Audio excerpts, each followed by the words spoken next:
আমার খবর। বীরভূমের মোহাম্মদ বাজারে কোটি কোটি টাকা 15 কেজি সোনা উদ্ধারের ঘটনায় তদন্তে প্রতিদিনই সামনে আসছে নতুন তথ্য। পাথর ব্যবসায়ী টুলু মণ্ডলের আত্মীয় মীরার মণ্ডলকে গ্রেপ্তারের পর বৃহস্পতিবার সিউড়ি সদর আদালতে তোলা হলে বিচারক তাঁর 8 দিনের পুলিশ হেফাজতের নির্দেশ দেন। যদিও তদন্তের স্বার্থে পুলিশ 14 দিনের হেফাজত চেয়েছিল। এই বহু চর্চিত মামলার গুরুত্ব বিবেচনা করে রাজ্য সরকারের পক্ষ থেকে হাইকোর্টের আইনজীবী বিভাস চক্রবর্তীকে বিশেষ সরকারি আইনজীবী হিসেবে নিয়োগ করা হয়েছে। সরকারি আইনজীবীর দাবি, প্রাথমিক তদন্তে উদ্ধার হওয়া সোনার অধিকাংশই সিঙ্গাপুর, মালয়েশিয়া এবং মধ্যপ্রাচ্যের বিভিন্ন দেশ থেকে এসেছে বলে অনুমান করা হচ্ছে। আরও চাঞ্চল্যকর বিষয়, বহু সোনার বারে টেপ জড়ানো ছিল।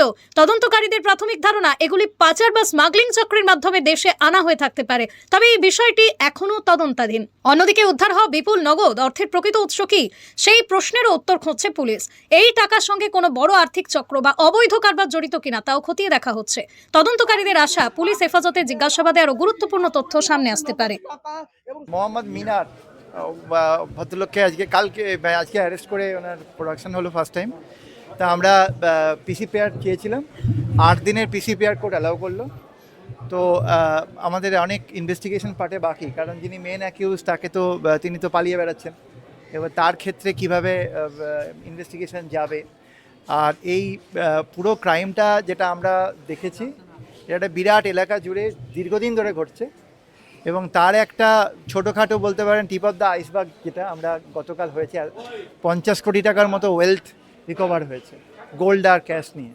এবং যেটা সবচেয়ে ইম্পর্টেন্ট জিনিস, সেটা হচ্ছে যে গোল্ডগুলো পাওয়া গেছে তাদের মধ্যে বেশিরভাগই দুবাই বা বিভিন্ন জায়গা থেকে কেনা, এবং সুইজারল্যান্ড এবং দুবাই। এছাড়া গোল্ডগুলোর মধ্যে ব্ল্যাক কিছু টেপ লাগানো, অ্যাডহেসিভ টেপ লাগানো, যার ফলে এদের অ্যাকচুয়াল ডিটেকশন করা খুব মুশকিল। তো ইনভেস্টিগেটিং এজেন্সি এই জায়গাটাও দেখবে যে এটা আদৌ স্মাগলিংয়ের কিনা, ওই অ্যাঙ্গেলটাও দেখবে। তো গভর্নমেন্ট এক্সচেকার মানি দীর্ঘদিন ধরে ফাঁকি দিয়ে এইভাবে ওয়েলথ অ্যাকুমুলেট করা হয়েছে, সাধারণ মানুষের টাকা। তো এই পুরো ব্যাংক যা ক্যাশ যা আছে, অ্যাজ পার ল যা হওয়ার হবে, আমরা অ্যাজ পার বিএনএসএস এবং বিএনএস অনুযায়ী পেনাল সেকশন এবং বিএনএসএস অনুযায়ী আমরা আমাদের স্টেপগুলো টাইম টু টাইম নেব, যেটা করণীয়। ইনভেস্টিগেশন শুরু হয়েছে, ভেরি আর্লি স্টেজ। দেখা যাক কী হয় আগামী দিনে। এটা নিয়ে আমাদের ইনভেস্টিগেশন চলছে, ওনাকে খোঁজা হচ্ছে। আমাদের যেটুকু ইনভেস্টিগেশনে এসছে তাতে উনি পালিয়ে যাবেন, এবং সেই কারণে এই ভদ্রলোককে এই সমস্ত সম্পত্তির কাস্টোডিয়ান করে রেখে গেছেন যে তুমি পাহারা দাও, আমাকে বেরিয়ে যাচ্ছি। এবং 23শে মের পর ওনার মুভমেন্ট দেখা যাচ্ছে বিভিন্ন জায়গায়, সেগুলো নিয়ে ইনভেস্টিগেশন চলছে। এখন অ্যাট দিস স্টেজে আর্লি সেটা কিছু বলা যাবে না। আইনের হাত খুবই শক্ত, দেখা যাক, লম্বা, নিশ্চয় ধরা পড়বে একদম।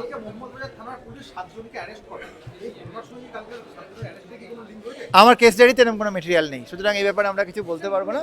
তবে পুলিশের এটা সোর্স ইনফরমেশন যার উপরে এগিয়েছে, এবং সোর্স ইনফরমেশন ইনভেস্টিগেটিং এজেন্সি যে কোনো জায়গা থেকে আসতে পারে, কিন্তু সোর্স ইনফরমেশনটা যে ঠিক ছিল সেটার প্রমাণই এত কোটি টাকা, 28+ crore রুপি ক্যাশ টাকা, এবং তার সঙ্গে এত গোল্ড রিকভারি হওয়া। দেখুন, আমরা যেটা এখনও পর্যন্ত তদন্তে পেয়েছি, তাদের যেখান থেকে রিকভারি হয়েছে তাকে যখন জিজ্ঞাসা করা হয়েছিল যে এত টাকা এত জিনিস কোথা থেকে এলো, তিনি পরিষ্কার বলেছেন যে আমিও ক্রাইমের পার্টের অংশীদার, এবং আমরা একসঙ্গে সব ক্রাইম করতাম, এবং উনি যে টাকাটা জোগাড় করছেন তার একটা অংশ আমার এখানে রেখে গেছে কাস্টোডিয়ান হিসেবে, দুটো আলমারির মধ্যে।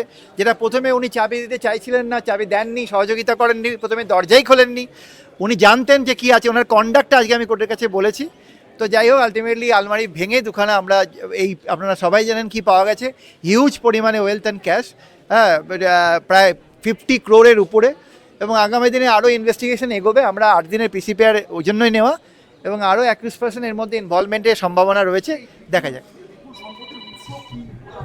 এখনও পর্যন্ত আমাদের যেটুকু ইনভেস্টিগেশনে উঠে এসছে সেটা হচ্ছে যে ল্যান্ড গ্র্যাবিং হতে পারে, তার মধ্যে থেকে এক্সটর্শন হতে পারে, মানুষকে ভয় দেখিয়ে দিনের পর দিন ক্ষমতার আড়াল থেকে, এবং এবং ইকোনমিক অফেন্স বিভিন্ন ধরনের, এইগুলোরই ইনভেস্টিগেশনের জন্য আমরা পিসিপিআর আয়োগ করেছিলেন, এবং সেই পিসিপিআরটা অ্যালাউ হয়েছে। আমরা পাথরের খাদান এবং বালি খাদান সমস্ত কিছুকে ইনভেস্টিগেশনের পার্টে রেখে ইনভেস্টিগেশন এগোনো হচ্ছে। ব্ল্যাক টেপ যেটা, এটা কি বিশেষ কোনো ম্যাটেরিয়ালের? গোল্ড, এই যে ব্ল্যাক টেপ যেটা স্ক্যানার, এটা নিয়ে তদন্ত চলছে, কিন্তু এটা এখনো পর্যন্ত যেটুকু জানা যাচ্ছে যে এটা সহজে যাতে ডিটেক্ট না হতে পারে তার জন্য এই প্রসেসটা নেওয়া, বাকিটা ইনভেস্টিগেশনের পার্ট। আমাদের এখানে habitually dealing with stolen property এই ধারা দেওয়া আছে। সবচেয়ে ইম্পর্টেন্ট জিনিস হচ্ছে সিন্ডিকেট ক্রাইম, যেটা নতুন বিএনএস এর 111 যে সেকশনটা, তাতে লাইফ ইমপ্রিজনমেন্ট পর্যন্ত যাবজ্জীবন পর্যন্ত আছে। কনসার্টের একটা টিম বানিয়ে দিনের পর দিন মানুষকে লুটে খাওয়া, ঠকানো, বিভিন্ন রকমের ক্রাইম করা, ইকোনমিক অফেন্স স্পেশালি, সেইগুলোর জন্য সিন্ডিকেট ক্রাইমের সেকশন 111 রয়েছে। এবং 409 গভর্নমেন্ট প্রপার্টি আত্মসাৎ করার এক যে প্রবণতা দেখা গেছে সেইটার আছে। এবং এগুলোর ওপরে ইনভেস্টিগেশন স্টার্ট হচ্ছে, দেখা যাক আগামী দিনে কোন দিকে। আস্থা medical chemist and diagnostic centre, আপনার সুস্বাস্থ্যের বিশ্বস্ত ঠিকানা।